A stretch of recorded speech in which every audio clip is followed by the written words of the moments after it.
Thanks for watching Community Update for Friday, May 8th. I'm Steve Erickson. We start with some disappointing news this week. Due to the ongoing pandemic, the annual 4th of July community celebration has been canceled this summer. The multi-day event has been a staple in Coon Rapids for many decades, bringing thousands of people together for a parade, carnival, food, entertainment, and of course fireworks.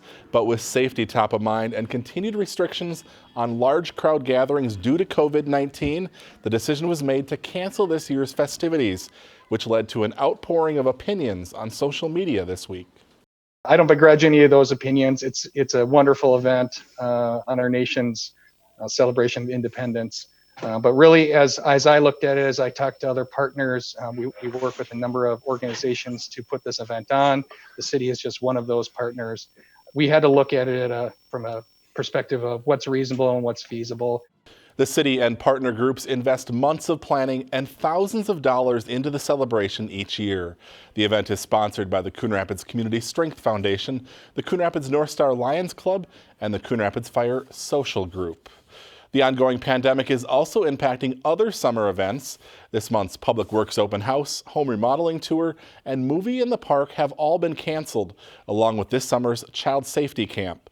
For now, the first neighborhood meeting of the summer is set for July 14th, and the first summer concert at the Coon Rapids Dam won't happen until July 23rd.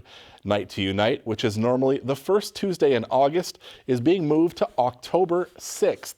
You can find a list of all the changes by logging on to coonrapidsmn.gov/coronavirus.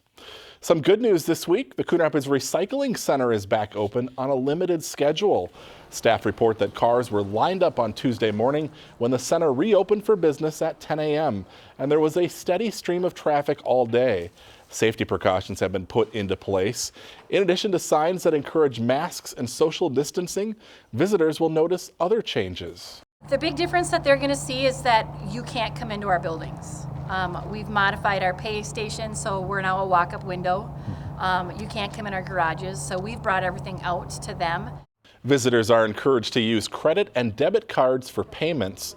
The current hours of operation are Tuesdays and Fridays from 10 a.m. to 3 p.m., but are subject to change. For the latest information, log on to coonrapidsmn.gov/recycling. For now, paper shredding is not available.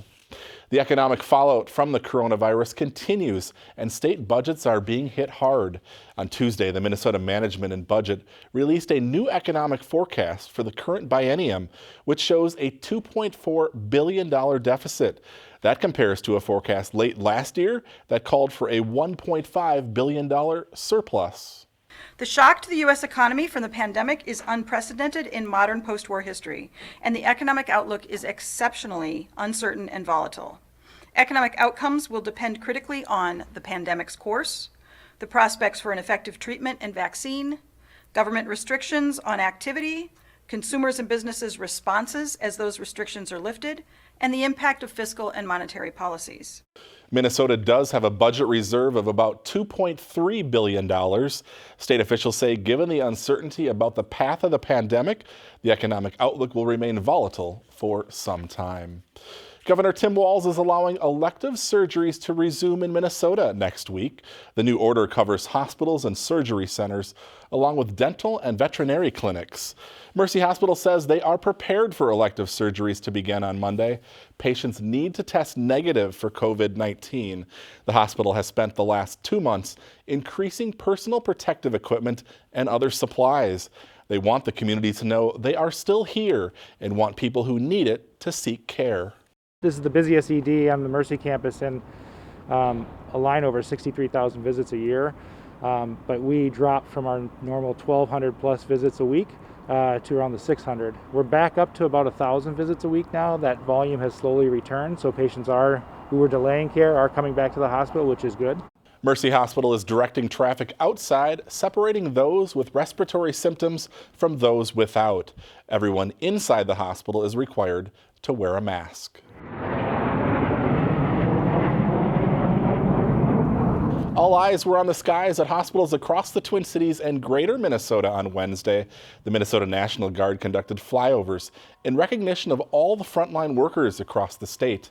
Two F-16s from Duluth-based 148th Fighter Wing flew over Mercy Hospital in Coon Rapids to the delight of local residents and first responders who gathered to witness the cool sight. The flyovers were incorporated into previously scheduled training missions for the Guard. Graduation ceremonies won't be allowed indoors or on football fields across the state due to COVID-19. That's the announcement today by the Minnesota Department of Education, which consulted with the Minnesota Department of Health. The Hanokanepen School District is in the process of planning virtual graduations at all of its high schools. They also announced this week that May 28th will be the last day of new instruction for seniors and June 4th for those in kindergarten through grade 11. The district will then have students return Chromebooks on designated days and pick up any belongings they still have at school.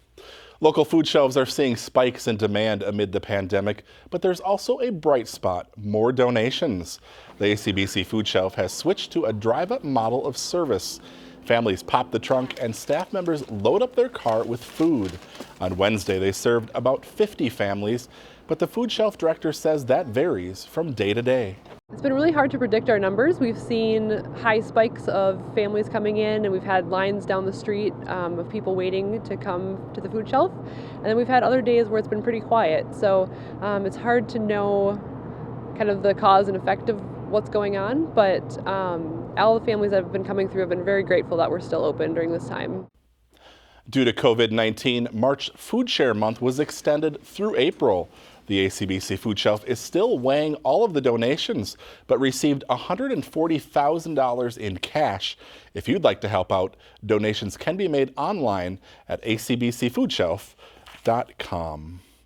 For the past few weekends, Coon Rapids Boulevard has been filled with more traffic than usual. Car enthusiasts have been taking part in a Saturday night cruise. CTN's Steve Antis takes us there. This is fun.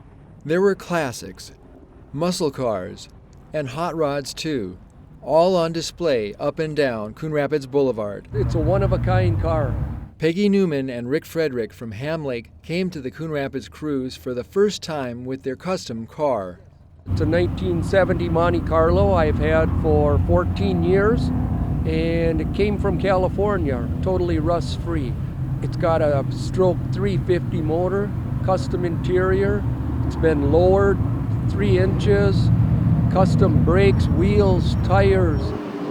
The Facebook group Twin Cities Car Cruising messaged its members about driving along Coon Rapids Boulevard just for fun. Organizers were surprised by the response. I guess I really wasn't expecting to see all the cars, and everybody is being really respectful, and there's a lot of fun cars out here. What has turned into a weekly cruising event now gives a bright spot to car owners who were disappointed after the spring car shows were canceled due to the pandemic. Back to the 50s show got canceled, and the Good Guy show in Iowa got canceled too. It's very well organized so far.